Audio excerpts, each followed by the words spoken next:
Title: Brief History of Uruguay. Uruguay's history begins with the indigenous peoples who lived in the region for thousands of years, such as the Charrúa and Guaran. These groups had a rich culture and complex social structures, but they were largely displaced by European colonization in the 16th century. The first European explorers, primarily Spanish and Portuguese, arrived in the early 1500s, and Uruguay became part of the Spanish Empire. Disclaimer: although this video is purely for educational purposes, the graphic images most times are wrongly represented and some of the information here might be false. It is your duty to verify any information you get from here. During the 17th and 18th centuries, the region saw increasing conflict between Spain and Portugal over territory. The area that is now Uruguay was part of the Viceroyalty of the Rio de la Plata, which also included parts of modern-day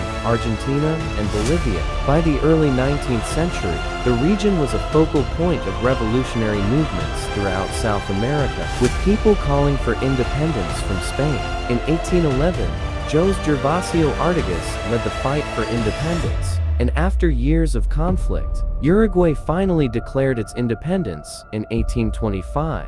However, the country faced instability, as it was caught between the larger powers of Argentina and Brazil. After a series of wars, Uruguay gained recognition as a fully independent nation in 1830, with the establishment of its first constitution. Throughout the 19th and early 20th centuries, Uruguay enjoyed periods of democracy, but it also experienced political tensions, including civil wars between Blanco's the Conservative Party and Colorado's the Liberal Party. By the mid-20th century, Uruguay became known for its progressive social policies, such as universal suffrage and early labor rights. In the 1970s, however, Uruguay faced political turmoil and military dictatorship, which lasted from 1973 to 1985.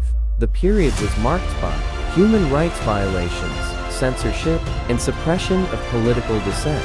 After returning to democratic rule in the mid-1980s, Uruguay began to emerge as one of South America's most stable and prosperous nations. Today, Uruguay is known for its high quality of life, progressive policies, including the legalization of marijuana in 2013, and strong democratic traditions.